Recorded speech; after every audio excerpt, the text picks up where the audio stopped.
This is a donut. It is very sweet and very good. But if you'd never tasted a donut, you wouldn't really know how sweet and how good a donut is if you'd never had that experience. Transcendental meditation is like that. Transcendental meditation gives an experience much sweeter than the sweetness of this donut. It gives the experience of the sweetest nectar of life, pure bliss consciousness. As Maharishi says, those who don't know, they don't know. Those who know, they enjoy. I hope this following documentary gives you some good news about the sweetness of life.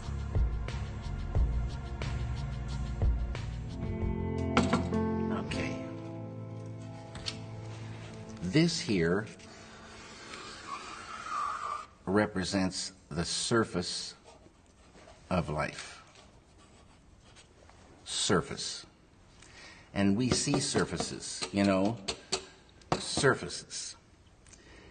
And about 300 years ago, scientists, they started wondering what was this wood and what was this metal and what was it really? So they start looking into matter. So this side is matter, and this side is mind. Mind and matter. And the scientists, well, they discovered molecules. Deeper they went, and they discovered these atoms. And like I say, they thought that was the smallest particle for a long time. All these things we learn about in school.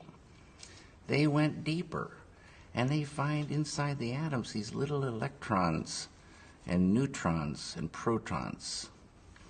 And they went deeper and deeper and deeper, smaller and smaller particles, smaller and smaller particles. They found 4 forces.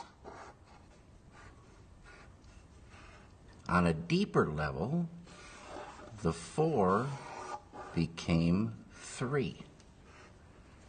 And on a deeper level, the 3 became 2. And then, about 30 years ago, modern science, quantum physics, discovered the unified field. The unity of all the particles and all the forces of matter, of creation. Not only did they discover the unified field, but they found that everything that is a thing emerges from this field of no thing. Unmanifest it is. Unmanifest. It is no hyphen thing, but all things come from it. Anything that is a thing has emerged from this field of unity. It's oneness. The scientists know this exists, but if they wanted to get there, you can't get there. It's unmanifest. You can't walk into this field.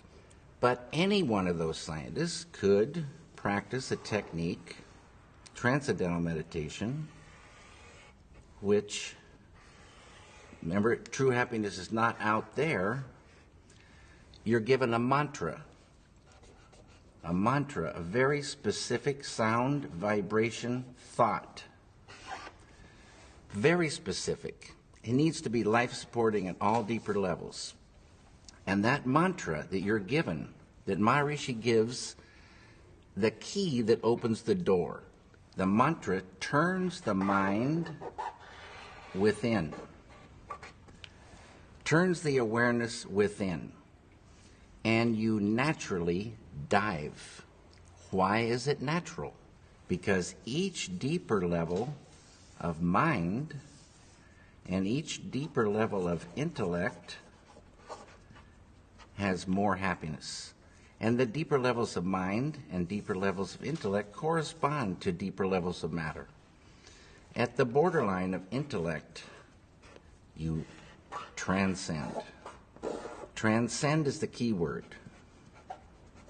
It means to go beyond. You're going beyond field of relativity, duality, experiencing oneness. Pure, unbounded, infinite consciousness.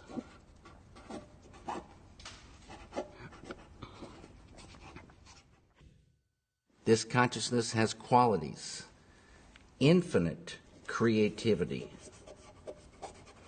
intelligence, energy,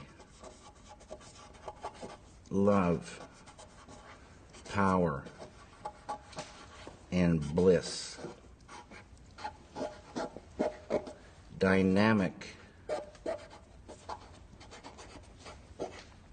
peace. Always been there, never had a beginning, it is and it will be forever. Unbounded, infinite, eternal, immutable, immortal consciousness, fullness. Any human being can experience this easily and effortlessly with transcendental meditation. Transcendental meditation is just a vehicle to get you here. When you experience this level, you enliven it, and it grows in the individual. So if you started with a ball of consciousness this big, everyone has consciousness.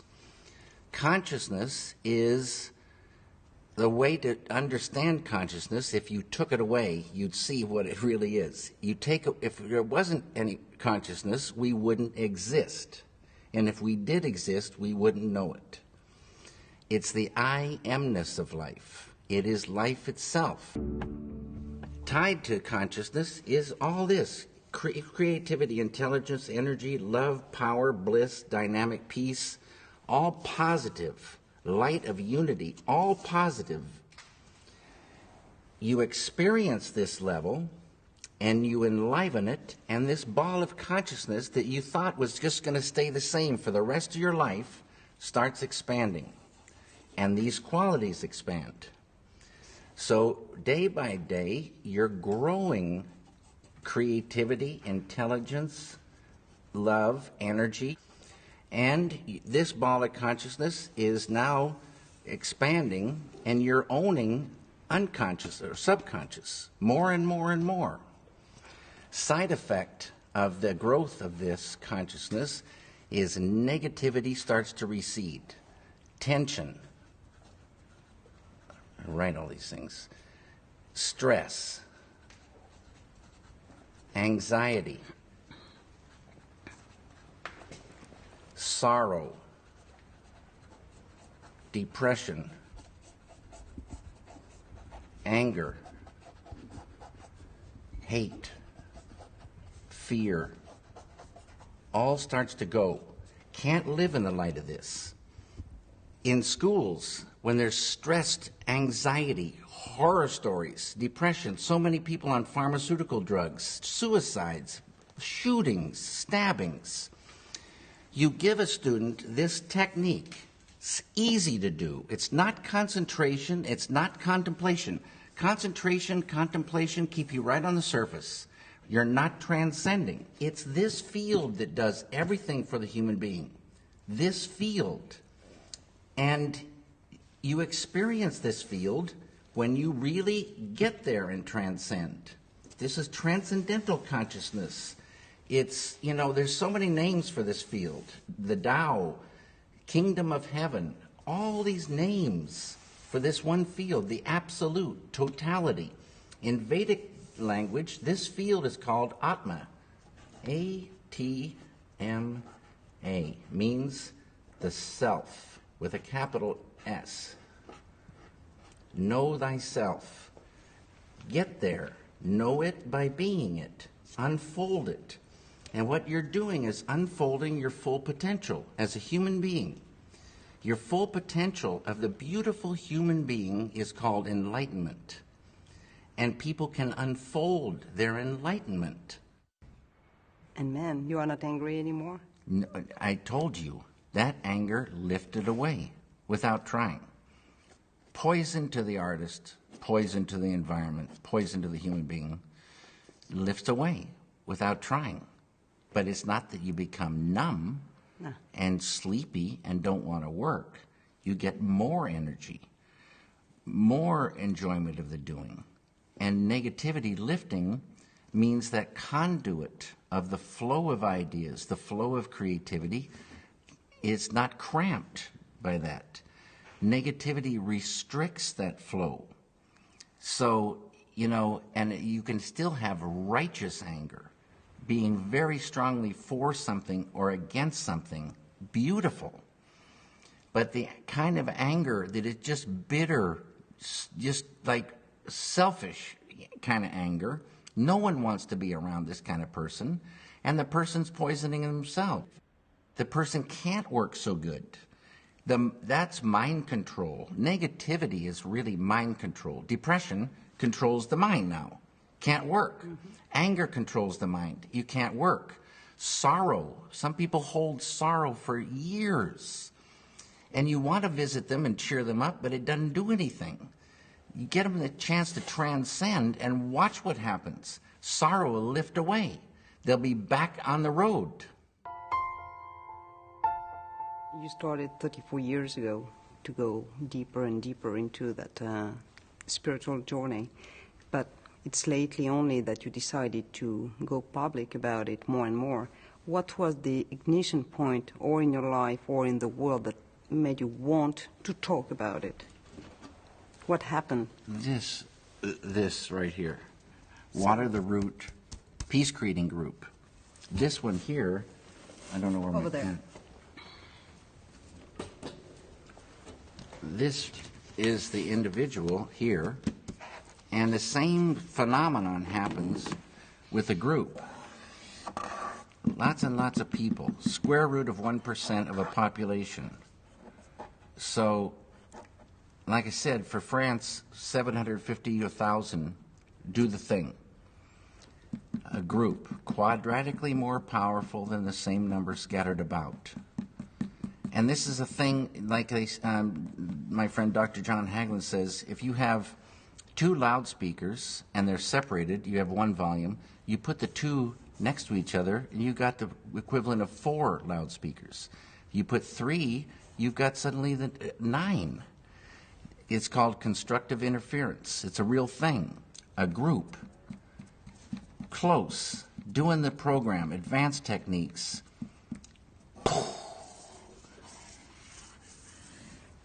Day by day. Just like when you want to get electricity to the people, you build a power plant, generate that electricity, and they get it. And you want that power plant to stay. They got their computers running, their TVs running, the whole kitchen's running, and day by day, you're generating electricity. Day by day, you're generating dynamic peace. Beautiful thing. Human beings like a light bulb. And we enjoy that light inside, but we also radiate it. We affect our environment. Everybody knows that. You go into a room where there's been a bad argument, the argument's over, but you can feel that thing. You go into a room filled with felicite, bliss, and the power of that is so beautiful to be in. And this group radiates that. Side effect, negativity goes. Enmity and the enemy goes. Without trying. Unified field. That's our big friend. And this is all the thing tied to peace. It gets to the point where you couldn't hurt another human being. It would be like hurting yourself. This is the way it is supposed to be. It's not the way it is. But it would be so beautiful, but the key is there. This feeling, it just grows, and it's real. It's much more real feeling than our world, which is pretty much an absurd joke when, you know, somebody is blowing children's heads off in the name of peace. It's a sadness. It's the old way. And now there is a new way to real peace. Had nothing to do with killing. And so it's reached a point where you just wouldn't ever think to hurt another human being. And you travel in real peace, you travel and you meet friends, not enemies. The light of unity destroys the enmity in an enemy, destroys negativity. There's no more enemy.